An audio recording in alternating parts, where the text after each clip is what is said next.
When I went to college, my freshman advisor I had my first meeting with him, and he said, "Laura, what do you want to study?" And I said, "Gosh, I have no idea." He said, "You know what? That's okay. It's no problem that you don't have a full focus yet.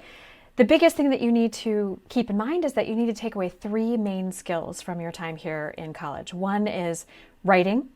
Second is analytical, uh, being able to analyze or having analytical skills, and having critical thinking skills." I said, "Super. Well, with those guidelines, I think I'll study philosophy."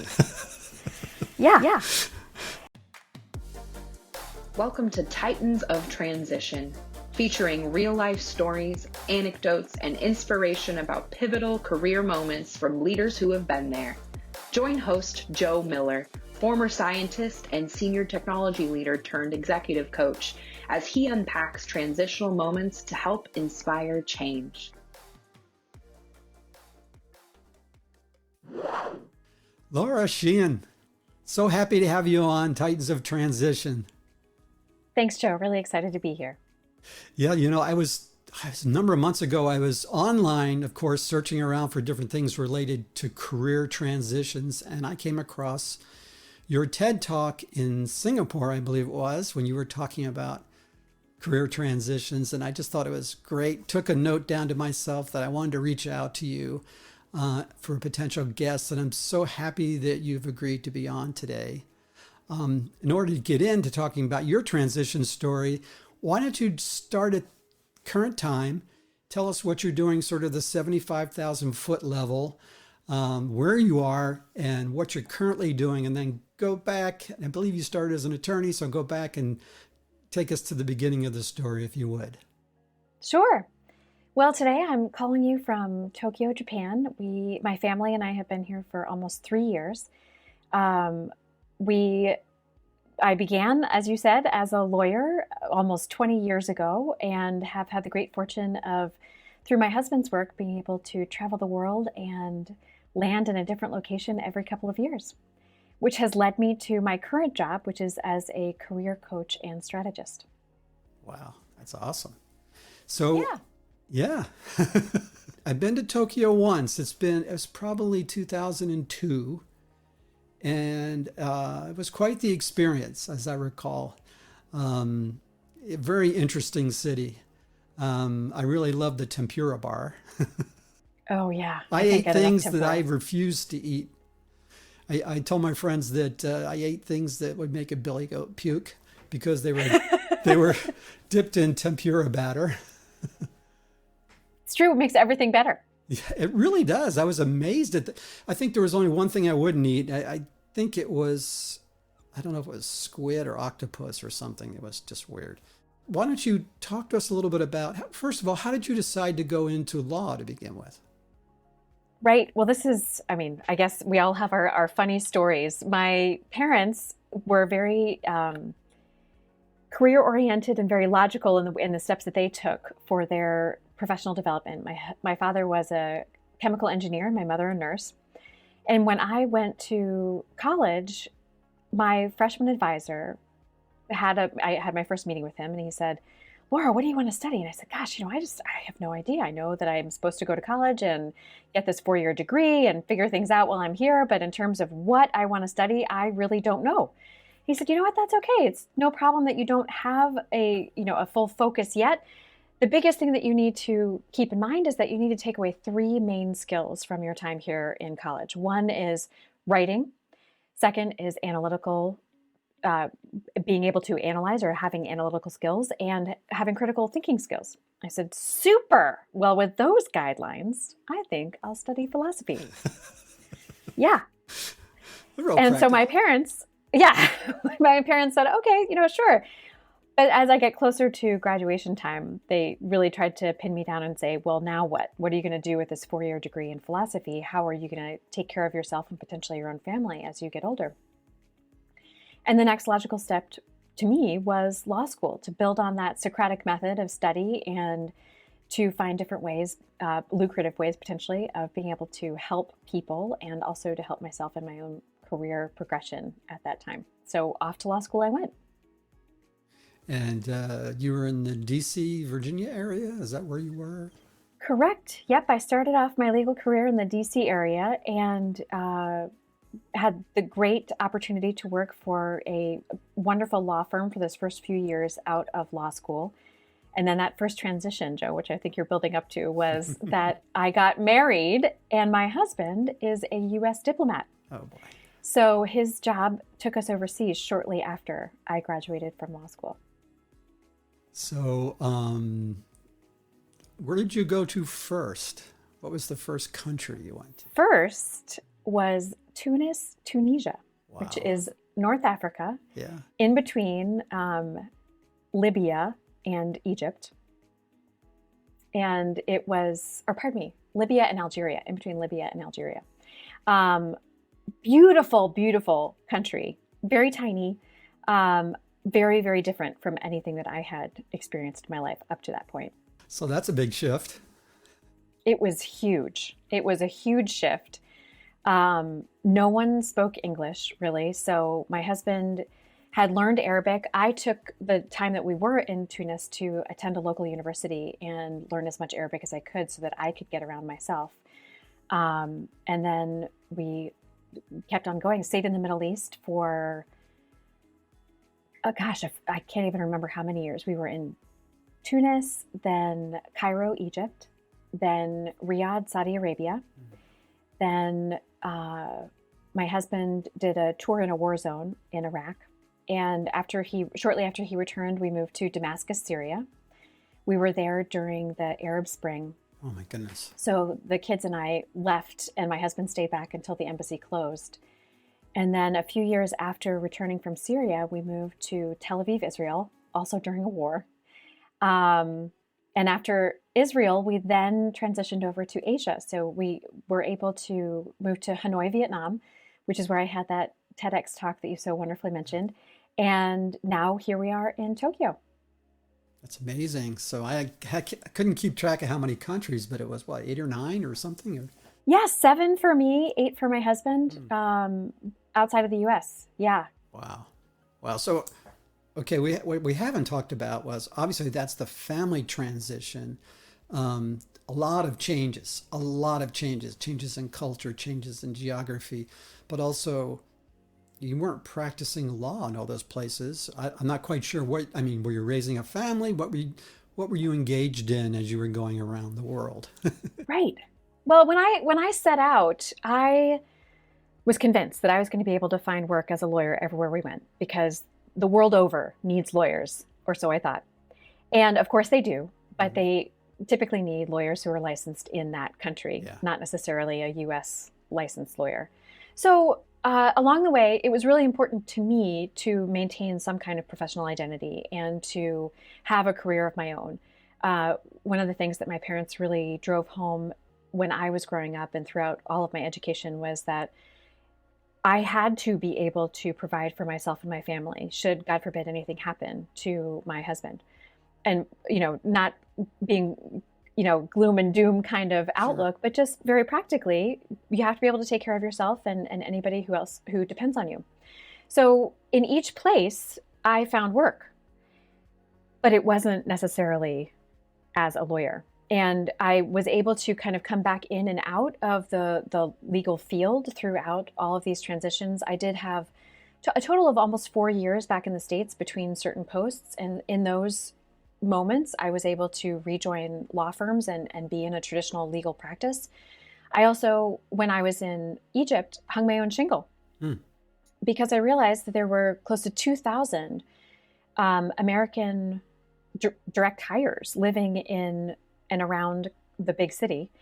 And none of them had access to a U.S. lawyer who could provide basic legal services like estate planning and marriage counseling, to be honest. Those are the 2 biggest things that people in the Foreign Service run into are, well, 3, right? Death, divorce, taxes.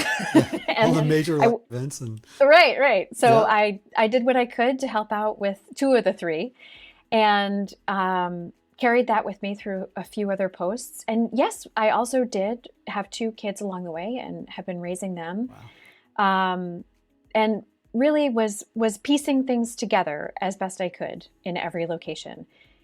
Felt very fulfilled, but also at the same time lost and unhinged because it wasn't the career path that I had intended. Yeah. Yeah. Common theme, it's this idea that, you map out your future. And, there's a lot of zigs and zags along the way.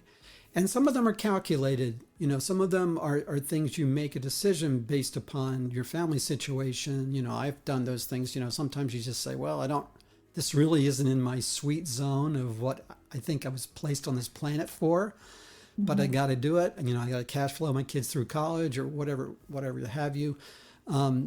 For whatever reason, you make calculated decisions and maybe you go off your ideal path. Sometimes you don't have a decision to make. Something's thrust on you and you just have to do it. And you get scrappy.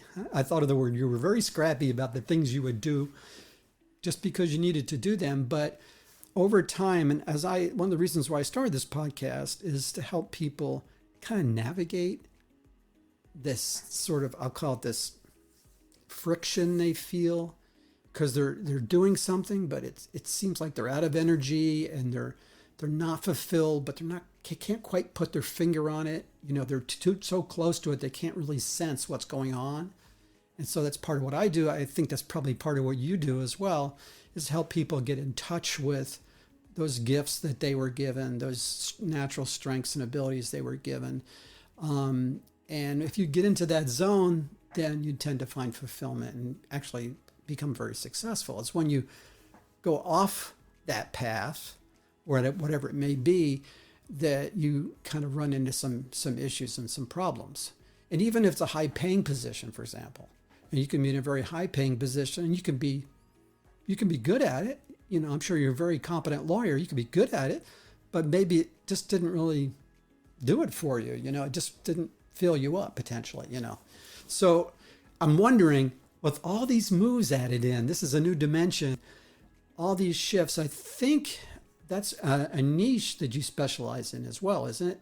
People who are making these geographical shifts. Yeah, I think that one of the key concepts that I had to really learn, and now I'm able to help other people do, is exactly what you touched on, and that is the concept of choice. That no matter what is going on in life, we have to remember that we do always have a choice about how we are responding to that situation and how we are maximizing the opportunities that present themselves in every different set of circumstances. And for the longest time, because as the spouse of a diplomat, or anyone really who moves around a lot, military, expats who, business people who are sent abroad for work, the spouses are typically called trailing spouses, right? That's the terminology that's used for somebody who comes along with them is someone who is trailing behind the person who has the overseas assignment or the orders for relocation. And that terminology in and of itself, I think, disempowers people and makes them feel like they don't have a choice and that they are essentially being dragged along. It's kind of like a caveman, image is really what comes into mind whenever I think about it.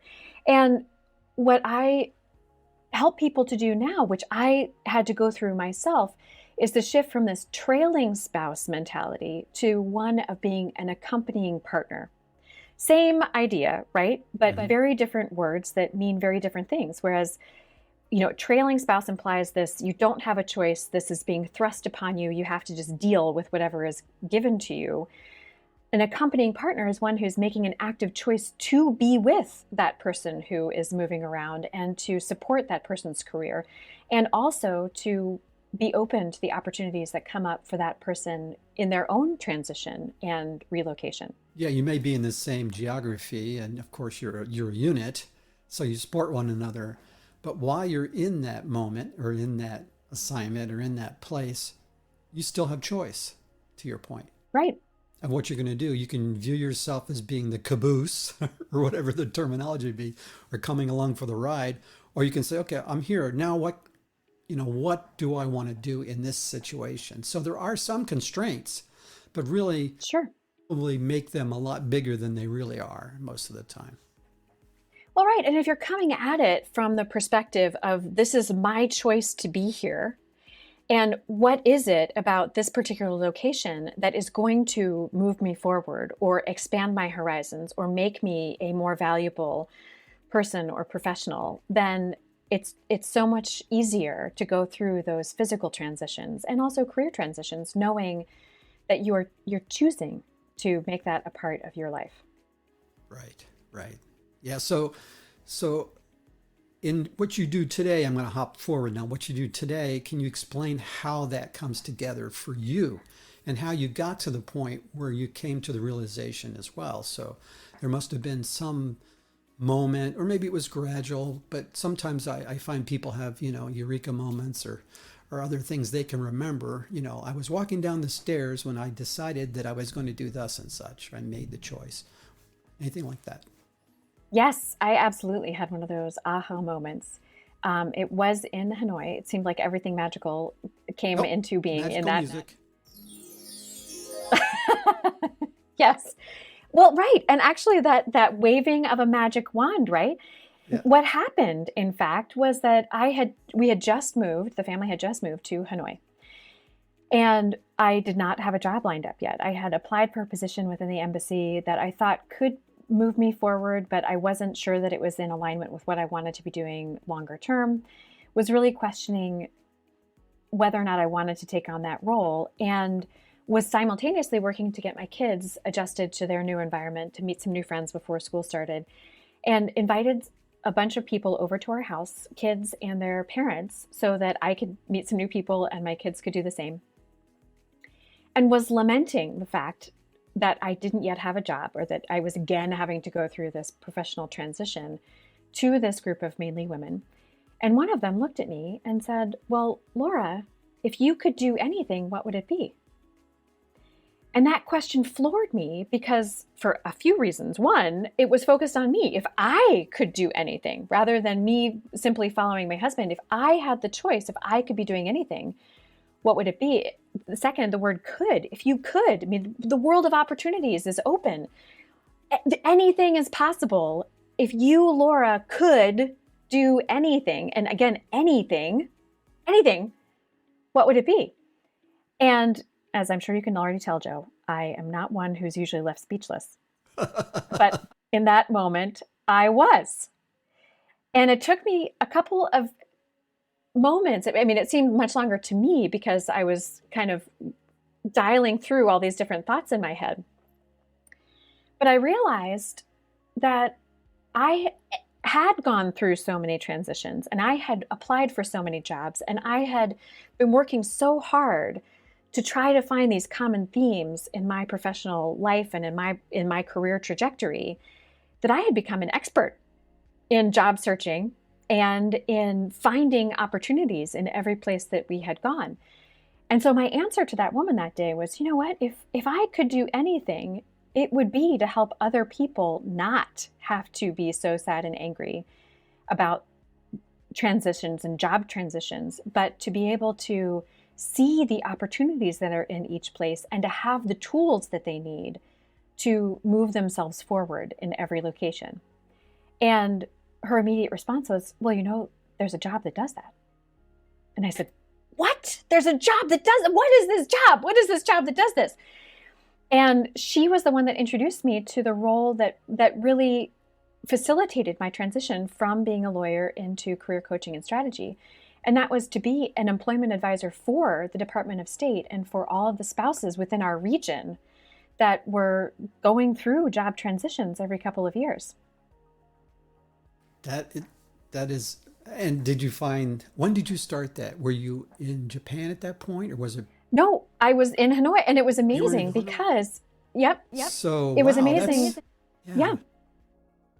Well, and she told me that, in fact, there was a vacancy for that particular position right then and there. I couldn't ever find the actual job vacancy notice, but I knew that it was supposed to be based out of Bangkok, which from Hanoi was a simple 2-hour flight, same time zone. Yeah. And so I pulled together my resume, sent it to the person that I thought was in charge of the hiring decisions. Didn't know for sure, but tracked down this one person and sent him a cover letter and said, listen, I know you're hiring for somebody in Bangkok. I'm in Hanoi. It's the same time zone. It is a 2-hour flight. I'm your girl. You need to hire me. And he did. You're arguing a case now, you realize. Yes, exactly. See, my advocacy comes out, right? There Those you are the go. skills that, yes. That's awesome. I just, that moment, these moments are just so priceless. So it took just a little nudge at that point, or just to cause you to go, wait a minute, it's kind of sort of the paradigm shift question. What one thing, if you could do and you did it, would change everything. So that's a Joel Barker Yes. quote. So and it's like, wait a minute, that's a real mind shift for you. So until you had that shift, you couldn't move forward. You were constrained in your thinking to see any other options. But it just took a few words from someone, and then the door swung open. Of course, you leaped in. Yes. You still, Well, that's the other critical factor too. that's the other critical factor. Yeah. Because I coach people a lot too. And sometimes the door is swinging wide open and trumpets are playing and the lights shining down, and they're still like, not seeing anything. Right. But so you've been doing that for a while then. Yeah. So I jumped right into career coaching and I would say at that point it was more consulting, because I was offering resources like resume rewrites, interview tips, the very right practical advice on it. And in each, at that time I was assigned, I think I had close to 900 clients immediately in my portfolio. 900. Yeah. Spanning across, I think it was 7 countries at the time. And this is all pre-COVID. So I was required to travel to all the different countries and visit in person, deliver seminars on job searches in each one of these countries. All of the countries had different job rules, restrictions, visa requirements, all the things. So I got up to speed really quickly, and also learned about the coaching industry and becoming a certified coach. Mm-hmm. So I also jumped into a coach certification program and got my certification in credentialing.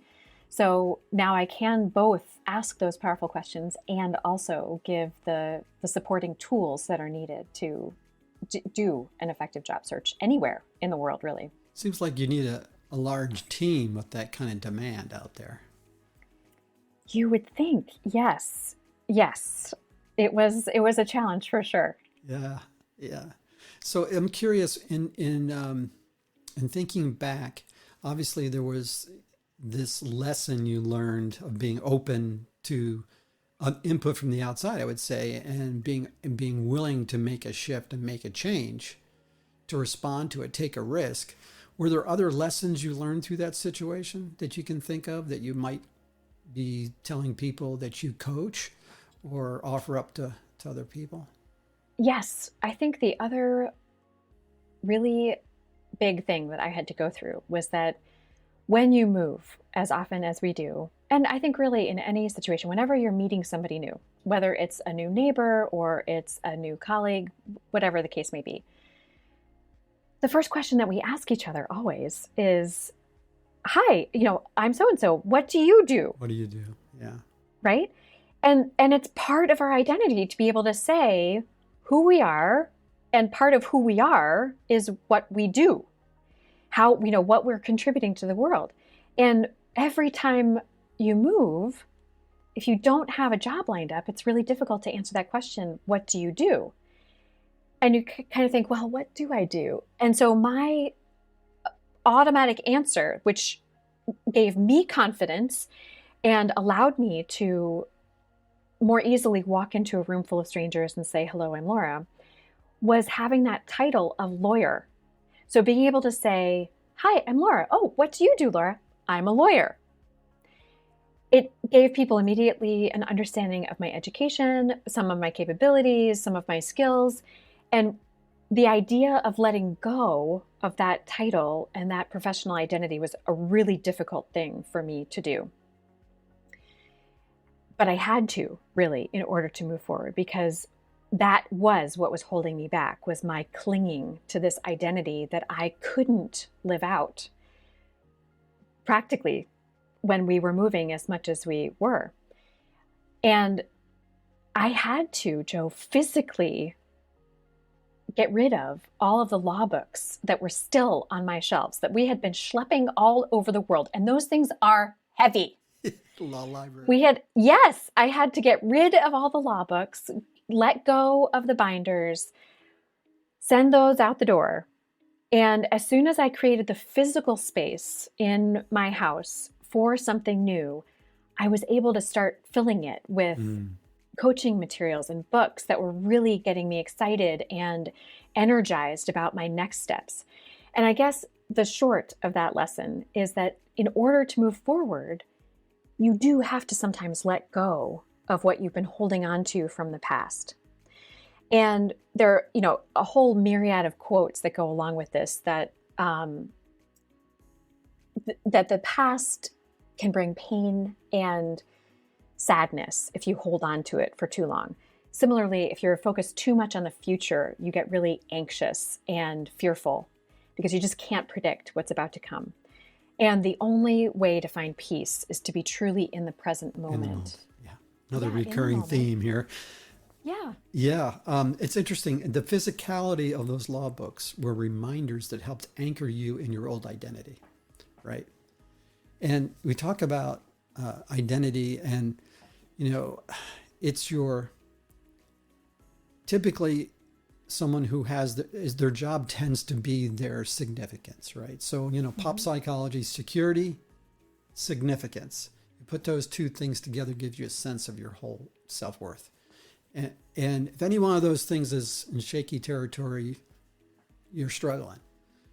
So if you move and you're no longer doing what you were hanging all of your significance on, there's a void.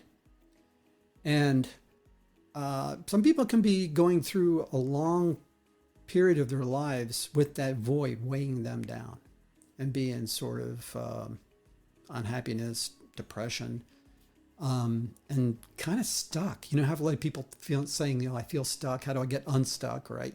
Sometimes it's these things. And I think it's very practical to say, in your head, you say, in your conscious, you say, I'm not doing that anymore. Let's say I'm not practicing law anymore. I am now doing this, but you still have all these physical reminders that every time your eye looks over here, or every time you walk in a room, you see that large wall full of your law library, all these little reminders, your pen, your notebook, your jewelry, everything ties you back to that old identity. And so I think it's a very practical thing to go through that sort of self-care clean out practice to prepare you to move forward. So that's great. Yeah. So that's pretty practical.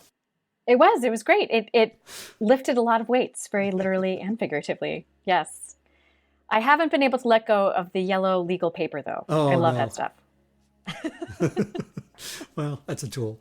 The other thing, too, people get too tied into what they had their degree in. I started out as a scientist and I moved into IT management and coaching. You get too tied into that. And I think underneath of these different careers, I'll go back to your gifting internally. What you're put here for, your purpose, those natural things that come easy. You're in the zone when you're using those gifts. They can apply to all different kinds of jobs, right? You talked about critical thinking skills, various different things can apply to any kind of job, right? There are some jobs where you would be a really pretty much a misfit or mismatch in if you didn't have the core of what it takes to be successful. So those things tend to get spotted early on and you take a different direction. But you can go for quite a few years being in a career. One person could do that for quite a few years and maybe not be in the optimal place for themselves. So I think it's powerful to understand how much you can attach yourself to an identity that is labeled by a job title. Right? Absolutely. Yeah. So curious right now today, you're working mostly with expats still, or? Yeah, good question. It's really a mix. I've got my own consultancy now, so I have stepped away from the full focus on Department of State spouses and partners, and am now coaching, yes, a lot of expats and also a lot of people back in the States. It's mainly women that I have been working with, some men, but it's still mainly women, just as a generalization, that find themselves going through more career transitions. And it's all about empowering them to, again, own the choices that they've made in life. One of the biggest choices being to step away from their career for a few years to raise a family. That's a really big thing that still mainly women are the ones that choose to stay at home. And then the idea of re-entering the workforce or finding a way to maintain their own sense of self and their own accomplishment of their personal life goals. What are they meant to do here on this earth beyond being a parent? And then it's also people who are making a career transition because they're moving, so the expat community, and also people who are making a career transition because they have to. This COVID time, oh my goodness, has really forced a lot of career transition. Yeah. And that population of my client base is definitely much more of a mix of men and women that are, because of corporate restructuring, having to really rethink how they can move forward. Complete industries that are no longer operating in the same way that they were. The travel and tourism industry being one huge one, as an example, and pivoting and finding ways to take all of the experiences that they've had and find a new way to put them together and move forward. Yeah. I'm just kind of curious, if you were to wind the clock back and you would meet yourself in your early 20s, based upon everything you've been through, what would you say to yourself? That's an interesting one too, Joe, because it's not an easy question to answer sometimes. Yeah. Well, one of the things that I ask myself frequently, and especially, or I should say, I used to ask myself frequently, and that I do ask my clients still today, is if you could do it all over again, would you have taken the opposite route?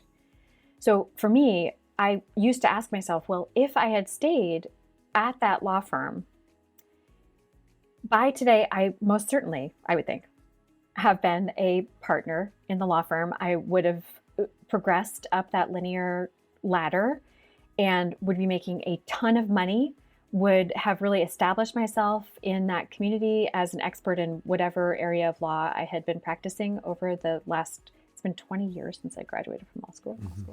So over those 2 decades, but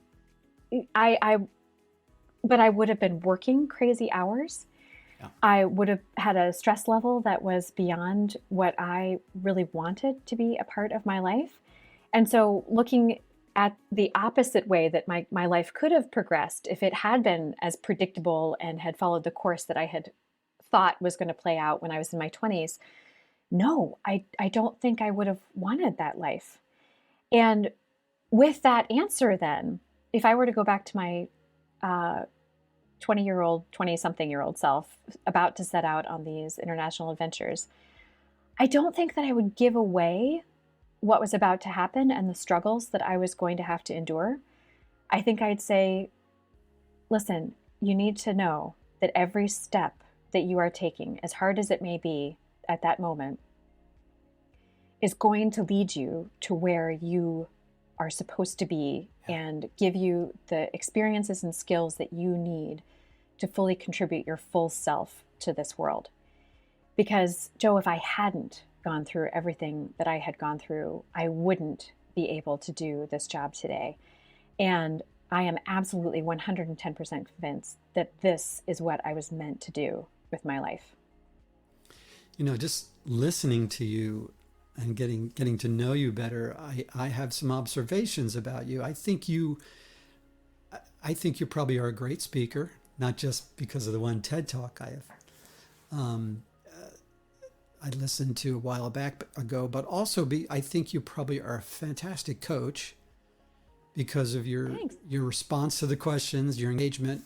And I'm going to tie back to this gifting idea again. And I think, this thought that you've brought up about being present wherever you are, operating in the present moment, and looking at it as, I'm going to use my words now, Laura, looking at it as an opportunity and saying to myself, I know how I'm gifted. Where's the opportunity? I'm going to show up and bring it. Maybe there's not a job for that, but I'm going to bring it. I think that impact, that ability to lead and to bring your gifts into the world is probably your superpower, that you can do that. I imagine you have a lot of great conversations with those that you engage with to help support them in their career transitions. It's just not like, dry advice and tactical tips. There's real engagement going on there. And so I'm just curious. I mean, have you found that you've always had those kinds of interactions, even as a lawyer?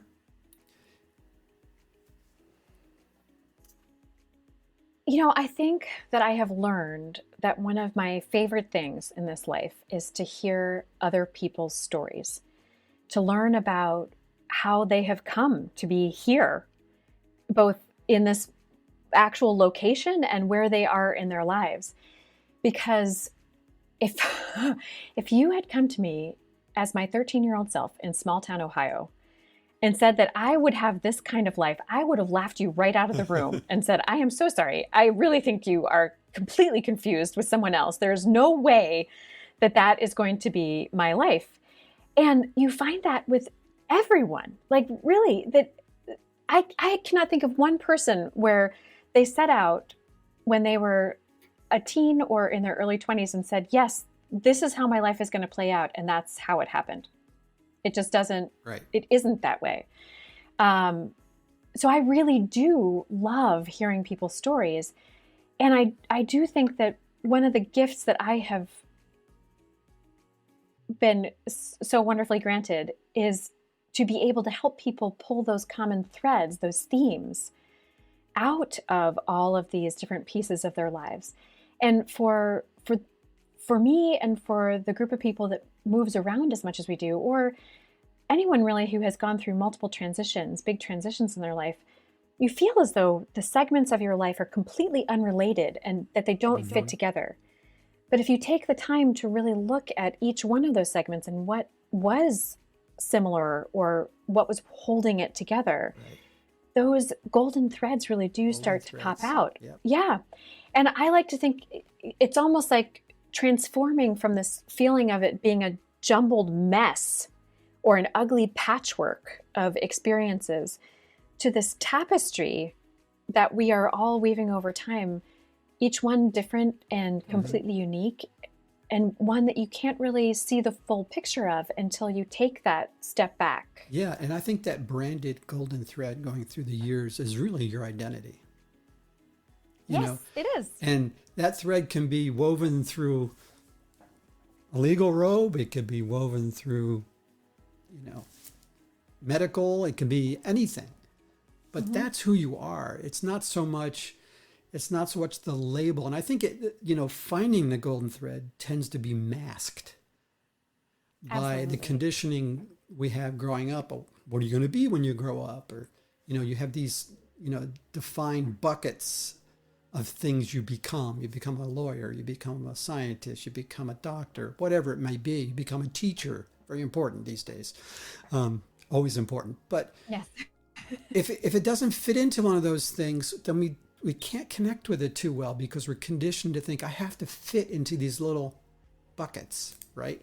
And so kind of going back to what you were saying before, I'll use sort of a world type phrase, moving house, UK, moving house to a different country, different culture, there may not be that bucket available. It's not on the board. You can't do it. There's no, you know what I'm saying?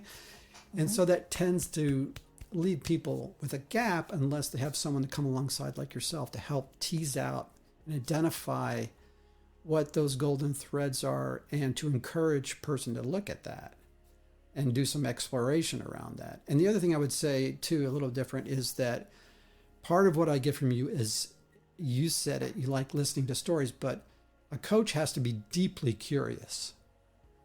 and listen very, very deeply to what people say, because we tend to just operate at the surface level all the time.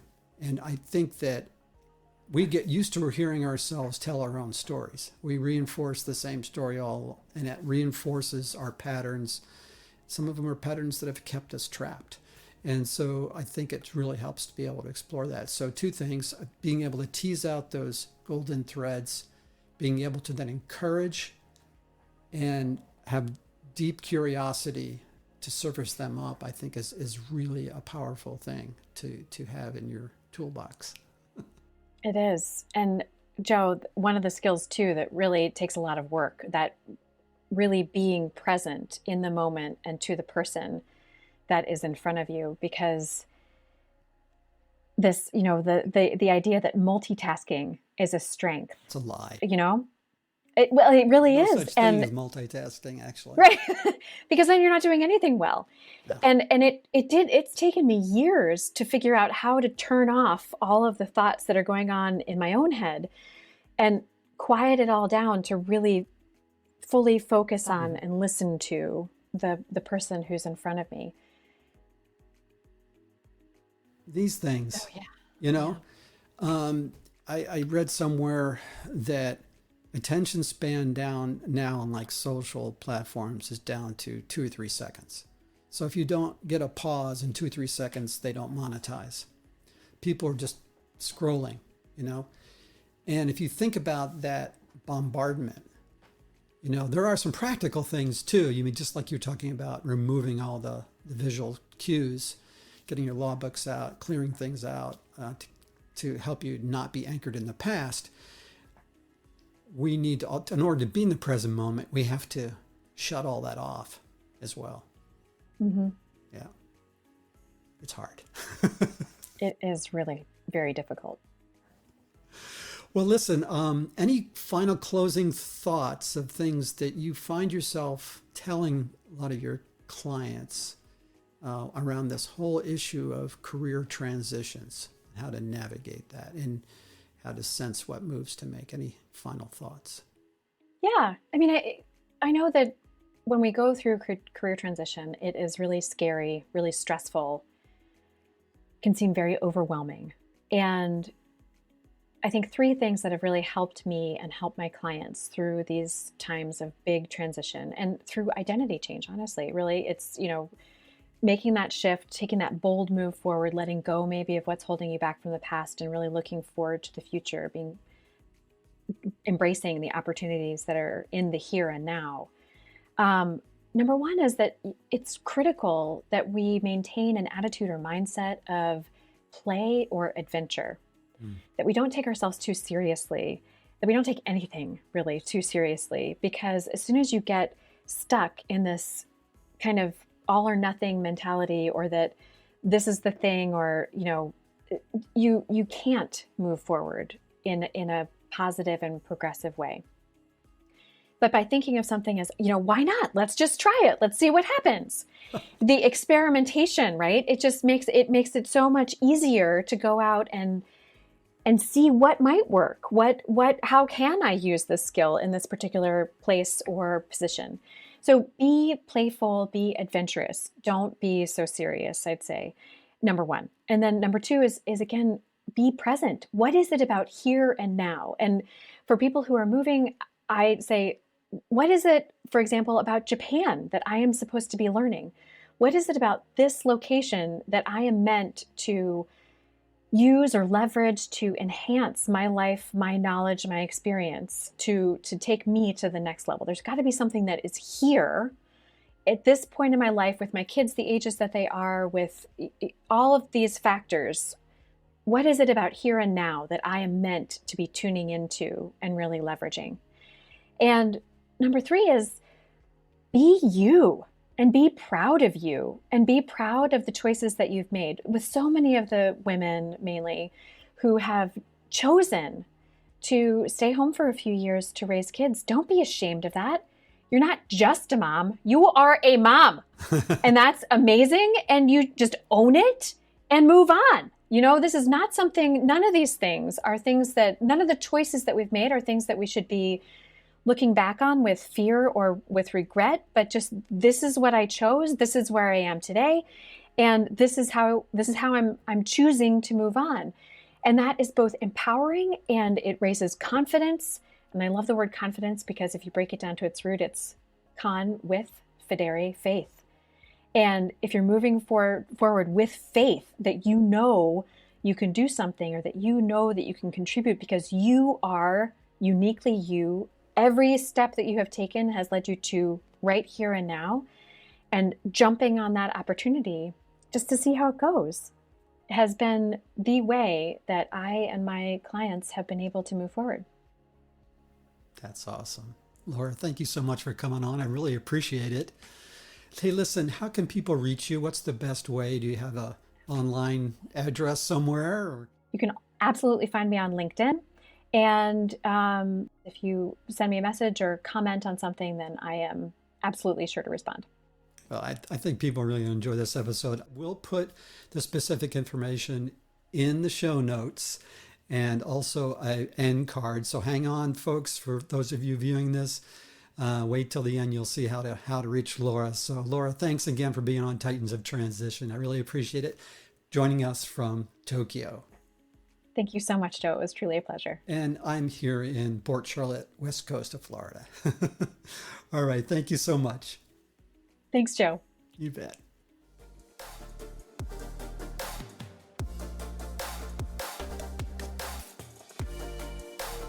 Hey, thanks for joining me today on Titans of Transition.